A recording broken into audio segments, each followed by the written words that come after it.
बच्चों, बेहमापी ठीक से समझ में आ गया होगा। आज बेहमापी की शुभ्रता, सेंसिटिविटी ऑफ पोटेंशियोमीटर। तो सेंसिटिविटी ऑफ पोटेंशियोमीटर क्या है?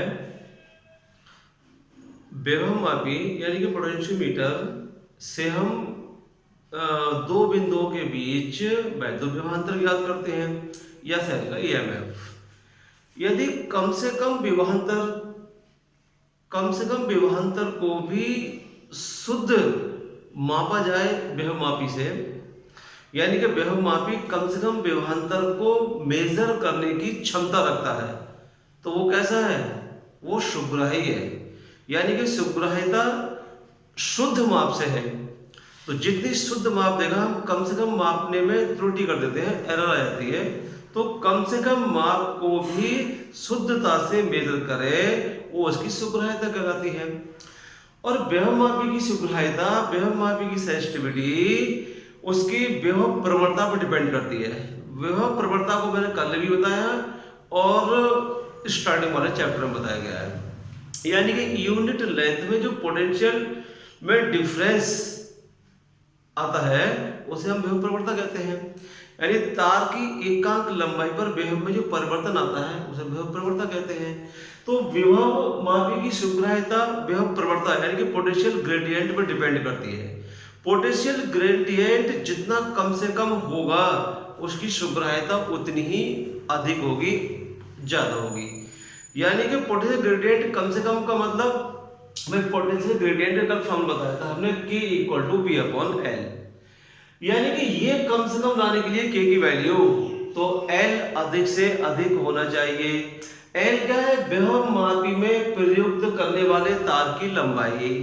तो यानी कि तार जितना अधिक लंबा होगा, पोटेंशियल ग्रेडियंट उतना ही कम होगा, और पोटेंशियल ग्रेडियंट यानी कि विभव प्रवणता जितनी कम होगी तार की, उतना ही अधिक सेंसिटिव होगा बेहमापी।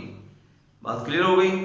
तो बच्चों भाई, इसके बाद आता है इसकी यूज क्या है, बेहमापी के यूजेस। तो बेहमापी के उपयोग, दो उपयोग है, दो सेलों के विद्युत वाहक बलों की तुलना।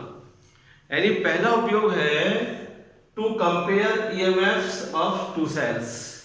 यानी कि दो सेल्स के ईएमएफ विद्युत वाहक बलों को कंपेयर कैसे करें कि कौन से सेल का विद्युत वाहक बल कम है, कौन से का ज्यादा है। तो बच्चों से कंपेयर करने के लिए वही पोटेंशियोमीटर का मैं एक डायग्राम जो दिखाई दे रहा है ड्रॉ कर लिया है मैंने पहले। तो जो पोटेंशियोमीटर का डायग्राम है बिल्कुल वही जो मैंने इससे पहले वीडियो में समझाया था। फिगर थोड़ा चेंज लग रहा होगा लेकिन है वही। यहाँ हमने जो बैटरी ली थी वो बैटरी यहाँ ले रखी है पोटेंशियोमीटर में, और उसकी कुंजी ये केबल हो गई, और यह स्टेट धारा नियंत्रक यानी करंट का मान हम इससे घटा सकते हैं, बढ़ा सकते हैं। और मैंने बताया था जो वायर होता है AB लेते हैं बहुत अधिक लंबा तार, तो वो अधिक लंबा दिखाने के लिए हमने देखो तार के, ये तो लकड़ी के फ्रेम पर होता है, तो तार के तो अधिक फ्रेम ले लिए, ऐसे ये ऐसे ऐसे ये, तो अधिक लंबा तार लेने के लिए, क्योंकि बहुत अधिक बड़ा बोर्ड हम नहीं ले सकते लैब के अंदर, तो हम तार को ऐसे कई फेरों में बोल्ट करके लगा सकते हैं अधिक लंबा लेने के लिए। अधिक लंबा क्यों ले? अभी बताया था कि भाई पोटेंशियोमीटर की सेंसिटिविटी बढ़ जाती है। तो बच्चों, आज हम कंपेयर करेंगे दो सेलों के ईएमएफ का।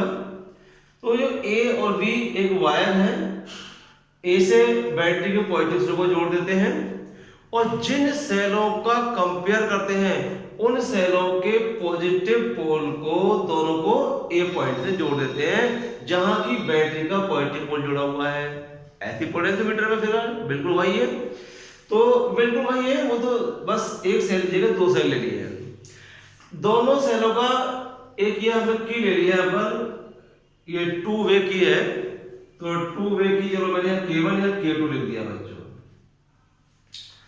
तो ये A और B है, दो की हैं। एक बार हम एक सेल का यूज करते हैं। हमने मान लिया, चलो ये पहला सेल है जिसका EMF E1 है, और ये सेकंड सेल है जिसका EMF E2 है। हमने क्या करा बच्चों, पहले कुंजी केबल को ऑन किया, यानी यहाँ पे प्लग लगा दिया, तो बैटरी का करंट फ्लो होने लगा। उसके बाद हम एक सेल को उपयोग में लेकर आते हैं। हमने K2 कुंजी का A जो प्लग है इसको लगा दिया, यानी कि इसे ऑन कर दिया।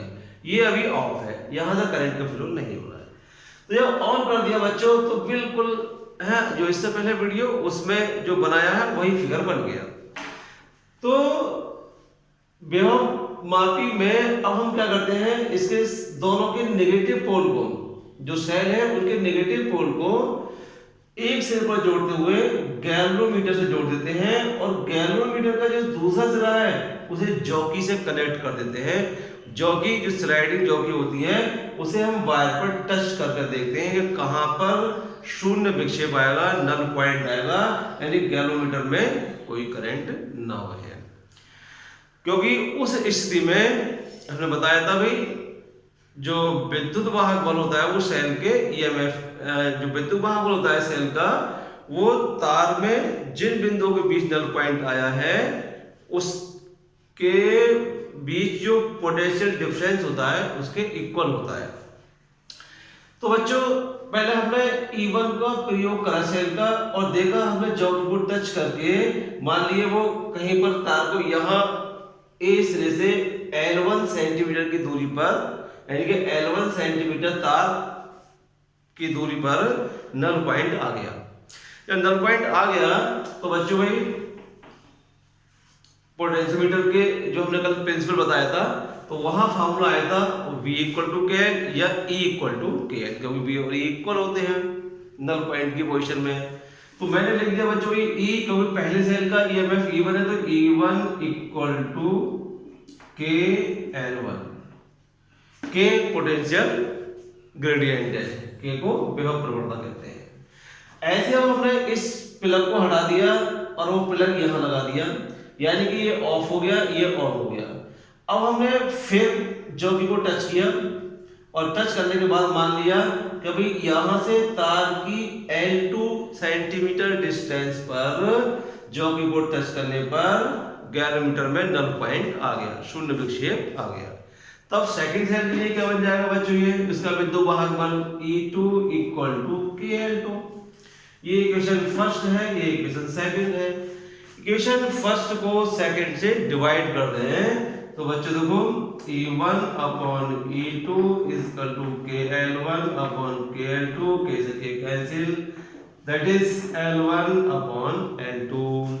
यानी कि विद्युत वाहक बल सेलों के उनका जो रेशियो है वो नल पॉइंट जितनी डिस्टेंस पर आया है वो तार की लेंथ के रेशियो के इक्वल है। तो हम ये देख रहे हैं कि भाई अगर किसी भी एक सेल की वैल्यू हमें ज्ञात है विद्युत वाहक बल की, वो हम पुट कर दें, ये वैल्यू लंबाई हमने यहाँ ज्ञात कर ली नाप करके, दूसरे की वैल्यू हम फाइंड कर सकते हैं। या कंपेयर करें तो देखो बच्चों भी E1 तो यहाँ L1, E2 L2, यानी कि ईएमएफ तार पर जो नल पॉइंट है उसकी लेंथ के डायरेक्टली प्रोपोर्शनल है, यानी कि जिसकी अधिक लंबाई होगी जहां नल पॉइंट आया है वो उसका विद्युत वाहक बल अधिक होगा। तो बच्चों इस प्रकार से हम दो सेलों के विद्युत वाहक बलों की तुलना कर लेते हैं। इसी का एक सेकंड यूज है पोटेंशियोमीटर का, किसी सेल का आंतरिक प्रतिरोध ज्ञात करना, to determine internal resistance of the cell. तो किसी सेल का